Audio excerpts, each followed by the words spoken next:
రాష్ట్రంలో స్థానిక సంస్థల ఎన్నికలు దారుణంగా మారాయని రాష్ట్ర మాజీ మంత్రి సూర్యాపేట ఎమ్మెల్యే గుంటకట్ల జగదీష్ రెడ్డి అన్నారు. రాష్ట్రంలో జరుగుతున్న పరిణామాలు చూస్తే ఎన్నికల కమిషన్ మీద నమ్మకం పోతుందని అన్నారు.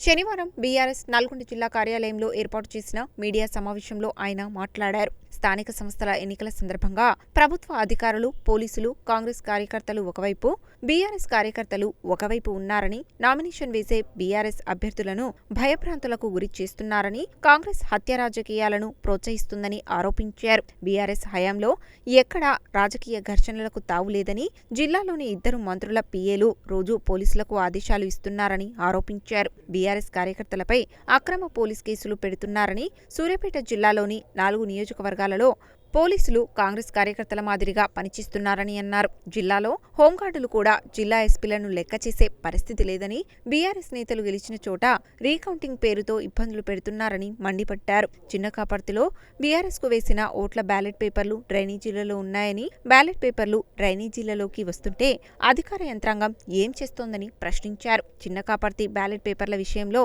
చట్ట ప్రకారం చర్యలు తీసుకోవాలని ఈసీని డిమాండ్ చేశారు. మీడియా సమావేశంలో నల్గొండ జెడ్పీ మాజీ చైర్మన్ బండ నరేందర్ రెడ్డి, మాజీ ఎమ్మెల్యేలు కంచర్ల భూపాల్ రెడ్డి, చిరుమర్తి లింగయ్య, బీఆర్ఎస్ నాయకులు రేగట్టె మల్లికార్జున్ రెడ్డి, మాజీ మున్సిపల్ చైర్మన్ మందడి సైదిరెడ్డి, తిపర్తి మాజీ జెడ్పీటీసీ తండు సైదులుగౌడ్, కొండూరు సత్యనారాయణ, బుజ్జ వెంకన్న, భువనగిరి దేవేందర్, పల్రెడ్డి రవీందర్ రెడ్డి, దేప వెంకట్రెడ్డి, రావుల శ్రీనివాస్ రెడ్డి, మారకోని గణేష్, గుండ్రెడ్డి యుగేందర్ రెడ్డి, జమాల్ ఖాద్రి, ఉట్కూరు సందీప్ రెడ్డి, తండు నరసింహగౌడ్, కందుల లక్ష్మయ్య, బొమ్మరపోయిన నాగార్జున తదితరులు ఉన్నారు. రాష్ట్ర ప్రభుత్వం చేపట్టిన స్థానిక సంస్థల ఎన్నికలలో, సర్పంచ్ ఎన్నికలలో చాలా దారుణాలు చోటు చేసుకుంటూ ఉన్నాయి. ఎన్నికలు ఒక ప్రహసనంగా మారింది. కాంగ్రెస్ పార్టీ, ప్రభుత్వము, ప్రభుత్వ అధికారులు, పోలీసు అధికారులు కలిసి ఒకవైపు ఉన్నారు గ్రౌండ్లో, ఇంకొక వైపు బీఆర్ఎస్ పార్టీ కార్యకర్తలు ఉన్నారు. అయినా మా వాళ్ళు ఎదురు లేకుండా పోరాటం చేస్తున్నారు. దురదృష్టం ఏంటంటే దాంట్లో ఎన్నికల అధికారులు, నిష్పక్షపాతంగా ఉండవలసిన ఎన్నికల అధికారులు కూడా ఆ టీంలోనే చేరిపోతున్నారు. వాస్తవానికి ఒకసారి ఎన్నికల ప్రక్రియ ప్రారంభమైన తర్వాత అధికారులు అందరూ కూడా ఎన్నికల సంఘం పరిధిలోకి పోతారు, వాళ్ళ కంట్రోల్లోకి వెళ్తారు. ఆ భయం ఉంటుండే గతంలో. మేము ఇప్పుడు ఎన్నికల సంఘం పరిధిలో ఉన్నాం, మేము ఏం చేయాలి, తప్పు చేసినా వెంటనే చర్యలు ఉంటాయనే భయం ఉండే గతంలో.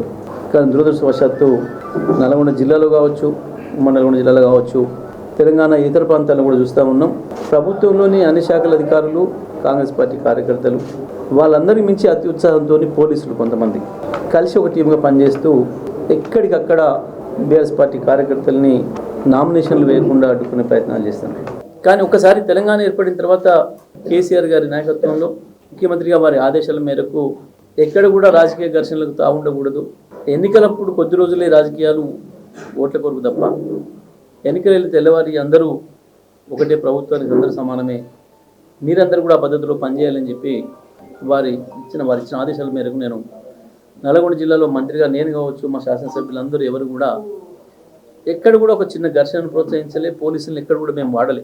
పోలీస్ అధికారులకు మేము ఆదేశాలు ఇచ్చిన సందర్భమే లేదు. కానీ ఇవాళ మీరు ఒక్కసారి ఉమ్మడి జిల్లాలో ఉన్న 2 మంత్రులు కానీ, వాళ్ళ పిఏలే కానీ ఫోన్ నెంబర్లు తీసి చూస్తే ప్రతిరోజు ఒక 10 ఫోన్లు వాళ్ళకి ఇన్స్ట్రక్షన్స్ ఇస్తున్నారు.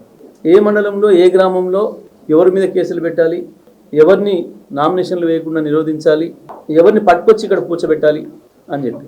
ఒకవైపు పోలింగ్ జరుగుతుంటే మా నాయకులను తీసుకుపోయి పోలీస్ స్టేషన్లో కూర్చోబెడుతున్నారు, కనీసం ఓట్లో పాల్గొనకుండా. గతంలో సిఐలు, డిఎస్పీలు కూడా భయపడేవాళ్ళు, ఎస్పీ గారి నుంచి ఏమొస్తుందో అని చెప్పి, ఏం ఫోన్ వస్తుందో అని చెప్పి. కానీ వాళ్ళ కానిస్టేబుల్, హోమ్ గార్డులు కూడా లెక్క పెట్టే పరిస్థితి లేదు జిల్లా ఎస్పీలని. ఇన్ని దుర్మార్గాలు చేసినా మా వాళ్ళు 1-2 ఓట్లతో గెలిచిన చోట కూడా మళ్ళీ రీకౌంటింగ్ పేరు పెట్టి తప్పులు చేసి 1 ఓటನ್ನು తగ్గించి వాళ్ళు గెలిచినట్టుగా ప్రకటింపజేస్తూ ఉన్నారు. అనేక చోట్ల ఇది జరుగుతూ ఉంది. నిన్ననైతే మనం చూసినాం, చిరకాపర్తిలో ఓట్లే మొత్తం టీఆర్ఎస్ అభ్యర్థి పడ్డ ఓట్లే రోడ్ల మీద కనబడతా ఉన్నాయి. బ్యాలెట్లే స్పష్టంగా అన్నీ కూడా టీఆర్ఎస్ అభ్యర్థి పడిన ఓట్లే ఇంత స్పష్టంగా కనబడుతున్నాయి. ఇది సరైన విధానం కాదు. రేపు 2వ విడత జరగబోతూ ఉన్నాయి, 3వ విడత కూడా ఉన్నాయి. ఇప్పటికైనా జిల్లా కలెక్టర్లు, జిల్లా ఎస్పీలు కింద స్థాయి అధికారులకు సరైన సూచనలు ఇచ్చి వాళ్ళను కంట్రోల్లో తీసుకొని ఎన్నికలు సజావుగా జరగడానికి ప్రయత్నం చేయాలి. ఇన్ని దుర్మార్గాలు చేసినా, ఇన్ని అక్రమాలు చేసినా దాదాపుగా 40% మంది సర్పంచ్లను బీఆర్ఎస్ మద్దతు ఇచ్చిన సర్పంచ్లను గెలిపించారు ఉమ్మడి జిల్లాలో ప్రజలు. తప్పకుండా నేను మళ్ళీ ఒకసారి చెప్తా ఉన్నా, జిల్లా కలెక్టర్లు, జిల్లా పోలీసు ఉన్నతాధికారులు మీరు నిష్పక్షపాతంగా వ్యవహరించండి, మీ కింది స్థాయి సిబ్బందిని నియంత్రించండి, వాళ్ళని కాంగ్రెస్ పార్టీ కార్యకర్తలలాగా పనిచేయడానికి అనుమతించొద్దని చెప్పి నేను వారికి తెలియజేస్తూ ఉన్నా. అట్లాగే మా చినకాపర్తి విషయంలో కూడా వెంటనే తగిన చర్యలు తీసుకొని దానికి మళ్ళీ ఎలక్షన్ నిర్వహించాలని చెప్పి మేము డిమాండ్ చేస్తూ ఉన్నాం.